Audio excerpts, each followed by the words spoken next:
Me and my son had kind of some interesting parallel experiences the last couple days that I thought were worth discussing a bit. I'll start on my side. So I've been trying to be, I guess, more bold, take more risks, particularly at work. Nothing crazy, but just speaking up more, speaking my mind, asking questions, questioning people that are maybe more senior, where it feels like there's risk, right? Like, what are they going to say if I do that? Or what if I offend or upset the wrong person? Shouldn't I just kind of stay in my place and just kind of fit in and not rock the boat too much, or should I be bolder? And a lot of the stuff I read and listen to, and a lot of successful people that I admire will talk about. What seems obvious but is still hard to do, taking more of those chances, taking more risks, stepping outside of your comfort zone, and going against the grain a little bit. Like if you believe in it, and how surprised you'd be of how it's the benefits that come with it and how less scary it is once you do it. But it's so much easier to think of that conceptually than actually do it. And I've kind of been grappling with that. My son, on the other hand, was at his cousin's house the other day, and he's got two cousins, both girls, and they were painting their nails. And he wanted to do his nails. He wanted to do his nails black. And so they did it, right? They painted his nails. So he had it on for, I don't know, maybe a day and a half. And he loved it. He thought it was super cool. He thought he was like a villain. He just liked the way it looked, all that stuff. He thought it was great. Like he was super happy with it. But during that time, he had to go and he had like a piano lesson. He had some other people he was going to see at different times. And it was really interesting to observe how nervous he got. Like when he was going to the piano lesson. Like, what do you think the piano teacher's going to say? Like, do you think they'll be okay with it? Do you think they're going to think I'm weird? Do you think they're going to think I'm a girl or trying to act like a girl?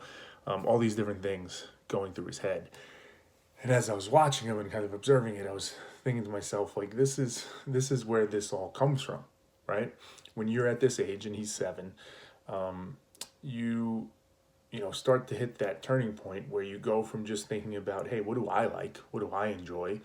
And that's all I'll do. I'll just, by default, be genuine, to transition into this thought of like, but what about what other people are going to think? Am I going to fit in? All the same things I was grappling with. Am I going to offend somebody? Am I going to rock the boat too much? Should I just play it safe and try and conform? Should I be bold and be myself and kind of be honest? And you watch this 7-year-old going through that and thinking of, all these different situations and worrying about what might happen. And again, you start to see how that develops, right? You get to my age now at 37 to where I can't even quite put my finger on exactly what I'm afraid of. If I was to ask my boss or my boss's boss a certain question or suggest that maybe something's different than the way they think it is, it's hard for me to pinpoint where the fear comes from in that. Why I feel this strong need to just not do that, and you can't, you're not allowed to, you can't. But then I watch my son, and I'm like, that's where it comes from. And it's not necessarily anybody's fault. It's just the nature of how we function in society. But there's such a strong compulsion and need to fit in, and this fear of if I'm different in some way, how catastrophic that might be, and how much you want to avoid that. And it just was obvious to me. Like, yeah, I'm sure I went through 100, maybe 1,000, or however many instances just like that. Maybe not literally my nails painted, but other things where I just became conditioned over time to believe like, no, I don't want to deal with that anxiety.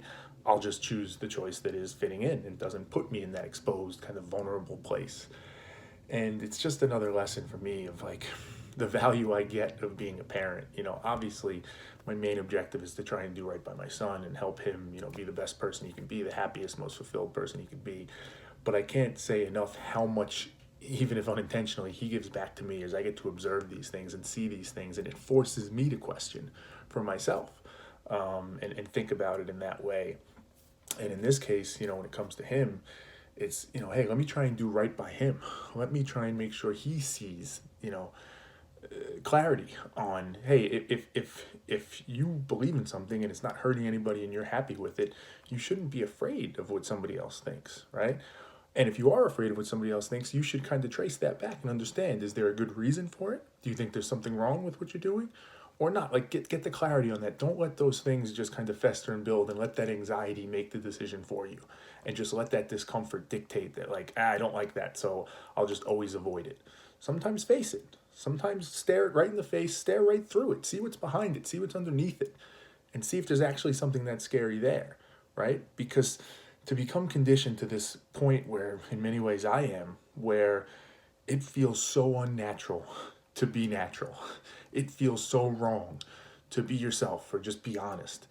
That's got to be the thing we're trying to avoid. And for him, that's the thing I want him to avoid.